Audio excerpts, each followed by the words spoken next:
তো গাইস আমরা যাচ্ছি কোথায় জানেন? আমরা যাচ্ছি হচ্ছে কল্যাণীতে ঠাকুর দেখতে। ভাবলাম আগে আগে ঠাকুর দেখে নিই, পরে যদি দেখার সুযোগ না পাই ভিড়ের জ্বালায়।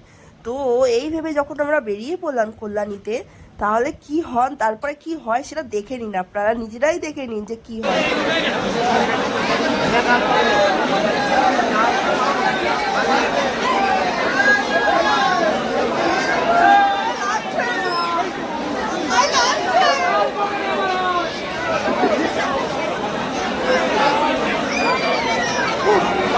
মনে হয় বাঁচি, এত ভিড়। এটা হচ্ছে কল্যাণী ঘোষপাড়া স্টেশন।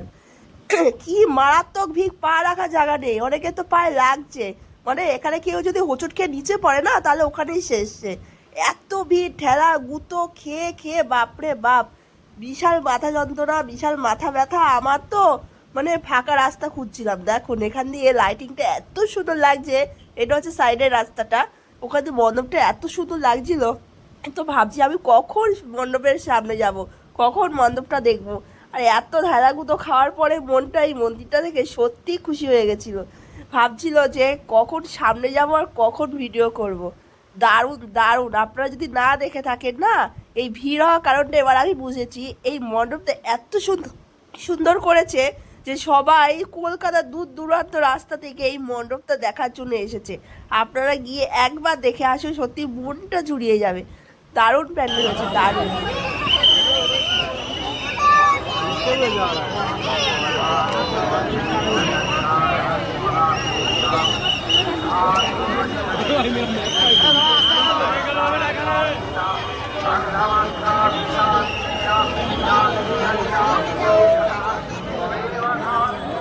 তৈরি প্যান্ডেল এবং মণ্ডপ আপনারা এগিয়ে চলুন।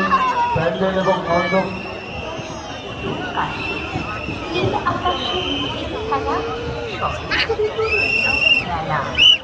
করুন, অপরকে দর্শন করবার সুযোগ করে দিন। আপনারা সারিবদ্ধভাবে এগিয়ে চলুন, যত্রতত্র ছবি তুলবার জন্য দাঁড়িয়ে পড়বেন না। এগিয়ে চলুন, এগিয়ে চলুন, এগিয়ে চলুন। এই সব মাঝখানে আমার একটা ভুল হয়ে গেছে। আমার ভুলটা হলো আমার ছেলেকে এই ভিড়ের মধ্যে আনা। অ্যাকচুয়ালি ওকে না নিয়ে আসতেই ভালো হতো। এত ভিড়, এত ভিড়, এত ঠেলা গুতো, মানে মানুষ কি করে আগে সবার আগে প্যান্ডেল দেখবে সেই চিন্তাধারা। আরে ভাই তোরা আসতে দাঁড়া, সবাই এক এক করে যাবি না, ওরা পেছনের মানুষ সামনের লোকে ঘাড়ির উপরে ঠেলে পড়ছে, বিরক্তকর। কিন্তু এখানে এসে অ্যাকচুয়ালি মানে আমাদের বেশিক্ষণ লাইনে দাঁড়াতে হয়নি, মানে যাচ্ছি আর ঠাকুর দেখে বেরিয়ে যাচ্ছি, এরকম একটা ব্যাপার। খুব তারা এখানে সিস্টেমটা খুব সুন্দর করেছে। আর এখানে দেখো জলের ফোয়ারাটা, ওফ দারুণ। এই জলের ফোয়ারাটা এত সুন্দর প্রত্যেকবারই করে, খুব সুন্দর লাগে। আর প্রত্যেকবার ITI লুমিনাস ক্লাবের যে থিমগুলো হয় মণ্ডপের, সত্যি ওদের মাথায় যে এত সুন্দর সুন্দর থিম আসতে পারে, প্যান্ডেলগুলো না দেখলে বোঝা যায় না। আর ভেতরের কারুকার্যগুলো, ওফ, তার কোনো তুলনাই নেই, খুব সুন্দর। মানে তাকিয়ে তাকিয়ে সব দিকগুলো দেখছি, এত সুন্দর করে কারুকার্যগুলো করেছে না, তোমরা না আসলে দেখতে না এসে দেখলে বুঝতে পারবে না। আর মণ্ডপ আর ঠাকুরটা, মা দুর্গা প্রতিমাকে তো পুরো মাকে সোনার গয়না দিয়ে সাজিয়ে রেখে দিয়েছে, যেটা আমি চোখের সামনে না দেখলে বিশ্বাস করতাম না। আগেরবারও তাই করেছিল। আর গয়নাগাটিগুলো এত সুন্দর ছিল না, মানে এই জন্য হয়তো বেশিক্ষণ দাঁড়াতে দিচ্ছিল না ভেতরে। ঠাকুরটাকে আমি ভালো করে মানে ফটো তুলতে পারিনি, ভিডিও করতে পারিনি। যাই হোক, যেটুকুনি করেছে তোমরা একটু কষ্ট করে দেখে নিও। আশা করি তোমাদের ভিডিওটা ভালো লাগবে। আর প্লিজ লাইক সাবস্ক্রাইব করে দিও।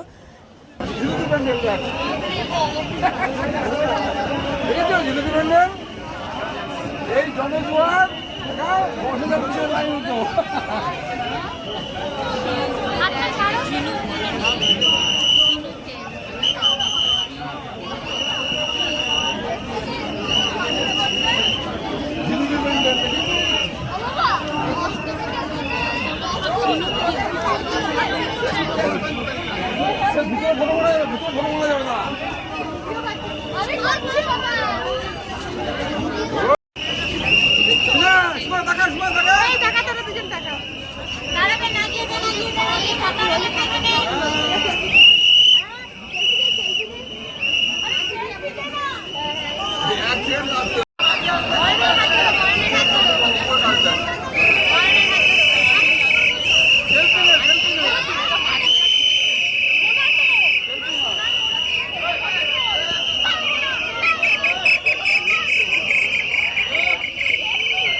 চলুন এগিয়ে চলুন এগিয়ে চলুন